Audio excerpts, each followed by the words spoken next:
He visto a Dios, lo he visto a la cara. Estoy viendo a Dios con la misma claridad que ustedes me están viendo a mí. Los que han visto la verdad también se la pueden mostrar a los demás. En estas revelaciones directas no hay cabida para la duda. Estas fueron las palabras repletas de gracia pronunciadas por Ramana Maharshi. Con sus visiones divinas reveló que es posible tomar conciencia del ser mediante la gracia de los grandes seres. Cuando vino al mundo en el sur de la India, al final de ese mismo siglo, Bhagavan Sri Ramana, que relució como el sol del ser y esparció su gracia por todo el mundo, fue un paso más allá en sus pronunciamientos que Sri Ramakrishna, al enseñar que no existe un Dios distinto de la persona que lo ve, que no existe un individuo que no es consciente de su propia existencia, sino que el ser de uno mismo es el ser de Dios, y que ese ser es tanto el ser como Dios. Bhagavan resumió estas ideas al proclamar la divinidad de la naturaleza humana en los siguientes términos. No existe nadie que no haya visto a Dios. Ver a Dios es algo muy natural para todos. La ignorancia no es más que no ser conscientes de la verdad de esta experiencia natural del ser. Dado que el conocimiento erróneo es tan solo ego, que es apego al cuerpo, la pérdida del ego consiste en sí misma en alcanzar a Dios. Conocerse a uno mismo es conocer a Dios, y conocer a Dios es ser Dios. Puesto que tomar conciencia del ser es lo mismo que tomar conciencia de Dios. El ser y Dios no son dos cosas distintas. Todo esto lo confirmó Bhagavan al escribir los versos 24 y 25 del Upanishad. Escuchémoslos. Verso 24. Dada la naturaleza de ambos, Dios y el alma son única sustancia. Lo único distinto es su conocimiento adjunto. Verso 25. Conocerse uno mismo, una vez despojado de los conocimientos adjuntos, implica conocer a Dios, porque Dios es el resplandor del ser en uno mismo. Por tanto, Bhagavan, quien otorgó el conocimiento erróneo y redimió a todos con su resplandor, demostró que el hecho de tomar conciencia del ser, algo aparentemente poco frecuente y difícil de alcanzar incluso para los videntes de la antigüedad como Suka, constituye una experiencia natural para todos. Con la intención de liberar a la humanidad y aplicando la conocida estrategia de servirse de un siervo amaestrado para alcanzar a otro salvaje, el dios Shiva asumió múltiples formas, la primera de las cuales fue la de Sri Dakshinamurti, el gurú primordial. Sin embargo, el conocimiento del ser que su gracia reveló mediante el gesto del silencio ha ido degenerando para convertirse en la actualidad en mero conocimiento intelectual y en imaginación. La humanidad se dejaba llevar por el autoengaño y se encontraba, por tanto, a punto de cometer el enorme pecado de matar a Bhagavan, al ser incapaz de ser consciente de él. Al percatarse de la gravedad de esta situación, Sri Dakshinamurti en persona se manifestó en la forma de Sri Maharshi y mediante su propia experiencia reveló que el silencio constituye el significado de los Mahavakyas. Para aquellos devotos que se quejaban de que a pesar de que tenían mucho tiempo con él, eran incapaces de tener una experiencia palpable de su gracia, Sri Bhagavan tenía las siguientes palabras llenas de gracia. Bhagavan siempre está otorgando gracia. La ignorancia no es más que considerar irreal lo real, irreal lo irreal. Cada uno de ustedes resplandece de forma permanente y natural, y en forma de yo. ¿Es que Bhagavan existe como algo distinto de esa conciencia verdadera? Lo que produce la aparente existencia de dos entidades distintas, tú y yo, es el apego al cuerpo. Si al entrar en nuestra atención en el ser, conseguimos que ese apego al cuerpo se transforme en conciencia del ser, y si de esa manera nos damos cuenta de que la realidad no es más que una, entonces, ¿qué sentido tiene hablar de tú y de yo? La gracia del gurú es permanecer en el silencio una vez que se ha tomado conciencia de la verdad tal y como es. Con frecuencia, después de explicar de esta forma cuál es la verdadera naturaleza del ser humano, Bhagavan se quedaba en silencio con la mirada fija para demostrar la autenticidad de su afirmación.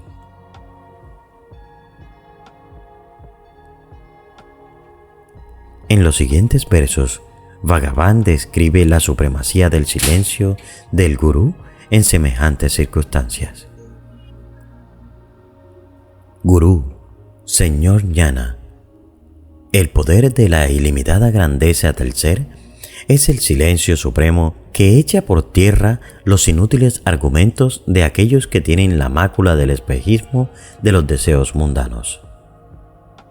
Sin matar al cuerpo, pero matando con su mirada al ego que adopta la pose de tener una existencia real, el gurú pone en evidencia instantáneamente la inexistencia de todas las irrealidades y revela con lo único que existe realmente el esplendor del Ser Supremo y único.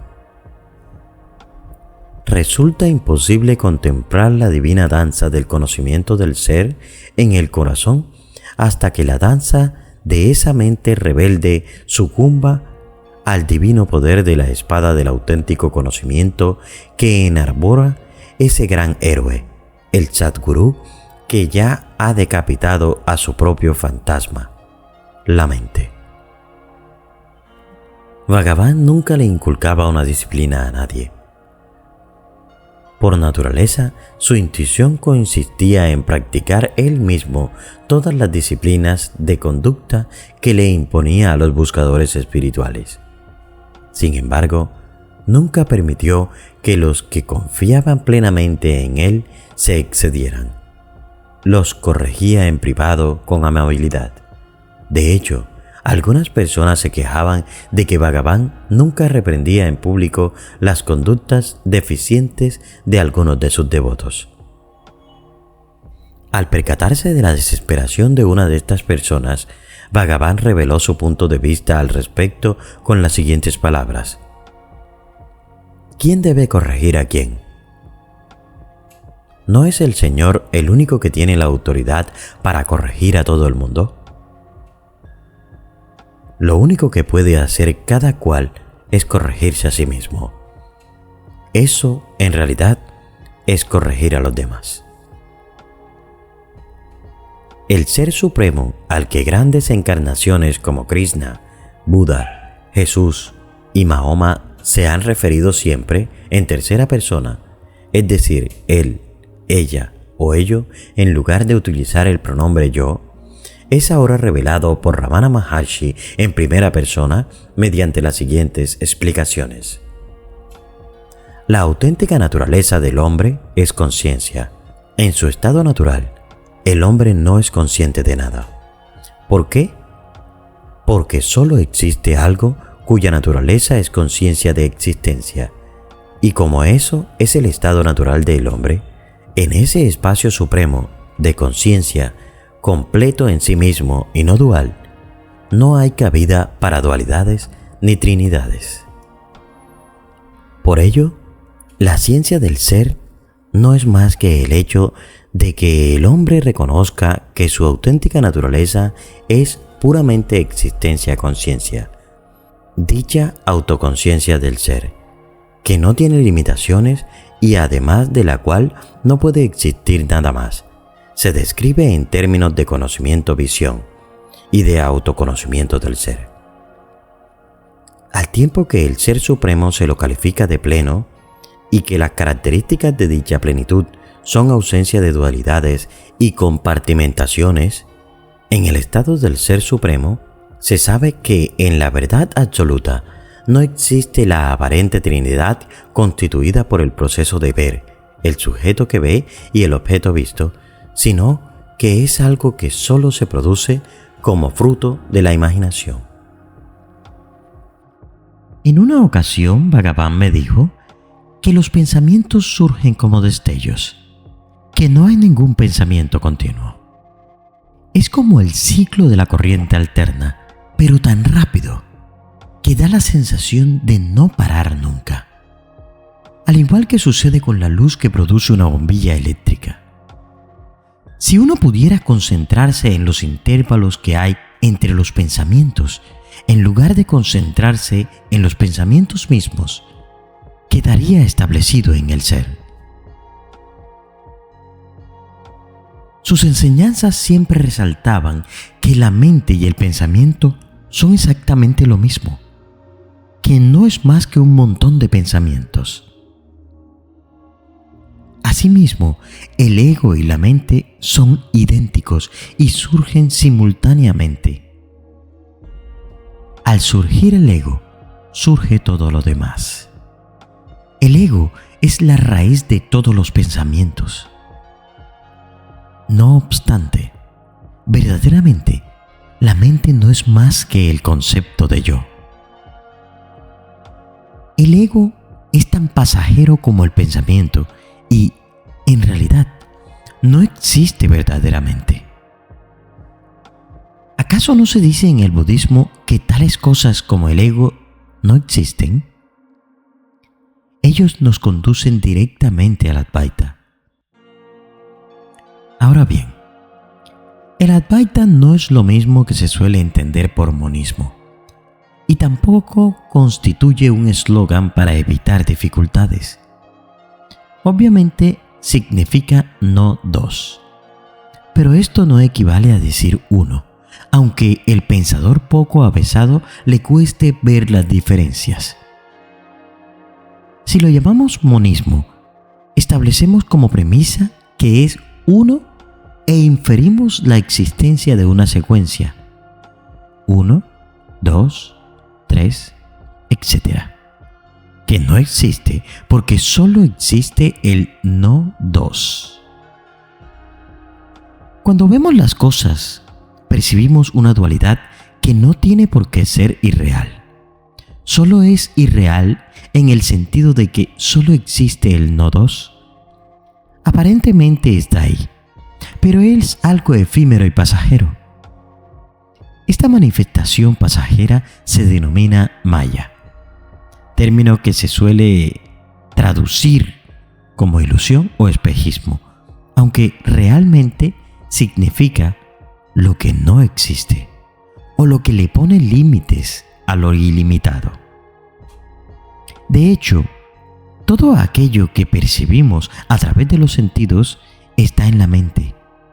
Los sentidos son un mero instrumento de la mente. La verdad es que no existe tal ilusión, sino lo transitorio. La misma verdad existe en el trasfondo de todo. Entonces, ¿cuál es la solución si nada es permanente y solo es apariencia? Bhagavan explicaba que esta idea también se aplica a nuestro cuerpo y nuestro ego, a los cuales nosotros damos la máxima importancia y que, no obstante, son considerados meras sombras efímeras. Sin embargo, no hay razón para desanimarse, ya que hasta detrás de las apariencias más efímeras debe existir algo dispuesto a aparecer. Damos un salto porque pensamos que estamos viendo una serpiente. Después advertimos que solo se trata de una cuerda. Aunque la serpiente sea irreal, la cuerda existe. Por tanto, La solución de nuestro acertijo consiste en ir buscando y encontrando lo que hay de permanente detrás de la transitoriedad. Esta era la solución que proponía Bhagavan y que nos enseñó a practicar con su método de autoindagación. Aunque el ego cambie a cada minuto, aunque seamos individuos enteramente distintos en cada una de las etapas de la vida, siempre nos acompaña un yo que, obviamente, no es el ego, ya que hemos visto que el ego cambia a cada segundo, mientras que este yo está con nosotros desde siempre como observador. Tenemos que remontarnos hasta su origen y, a través de este método de autoindagación, acabaremos tomando conciencia del ser. Al hablar de Bhagavan y de lo que decía de la sensación de que sus enseñanzas se contradecían, pero esto se debe únicamente a que tenía que hablar desde dos puntos de vista. Su verdadera enseñanza, que nunca se tambaleaba, era que lo único que existe es el ser. Y él veía que todo es exclusivamente eso y nada más. Sin embargo, la mayoría de la gente no estaba preparada para aceptar esta enseñanza y quería que Bhagavan se extendiera más sobre el tema. Por ello, se hacía necesaria algunas explicaciones para las cuales tenía que hablar desde el punto de vista limitado del que preguntaba. Antes se había dicho que Bhagavan nunca impartía enseñanzas sobre la reencarnación. Y eso es cierto, aunque desde nuestro punto de vista la aceptaba, como también la aceptaba Buda, creo yo. ¿Cómo era posible que Bhagavan incluyera la reencarnación entre sus enseñanzas cuando solo veía la unidad? No obstante, en el libro Tols nos explica que el ego va naciendo en una sucesión de cuerpos porque, mientras persista la idea de individualidad, debe existir alguna forma que ésta adopte hasta que deje de existir el individuo. Esa sucesión de individualizaciones se traduce en un cambio constante de forma, porque cuando se consume un grupo de vasanas, otro lo reemplaza. Para el que no está iluminado, siempre existen estas contradicciones. Bhagavan nos decía que prestásemos siempre atención al presente, que descubriésemos quiénes somos ahora, ya que el tema de la reencarnación tiende a posponer las cosas para el futuro. ¿Qué más da si vamos a tener una cantidad innumerable de vidas para ponerlo todo en su lugar? Naturalmente, esto es fatal para el progreso espiritual y probablemente esta es la razón por la cual el cristianismo nunca ha permitido que la reencarnación forme parte de sus enseñanzas, a pesar de que hayan indicios de este tema en el Nuevo Testamento, así como en algunos escritos de los padres de la Iglesia. Si quieres apoyar con el sostenimiento del canal, puedes hacerlo de dos maneras. La primera es a través de nuestro link de afiliados de Amazon, donde al comprar cualquier producto, tú pagas lo mismo, pero nosotros recibimos una pequeña comisión que nos ayuda a seguir creando contenido. Y la segunda es mediante donaciones directas por PayPal, que serán muy bien dirigidas para apoyar con el sostenimiento del canal. Ambos enlaces los encontrarás en la descripción del video. Gracias por tu apoyo y nos vemos en el silencio.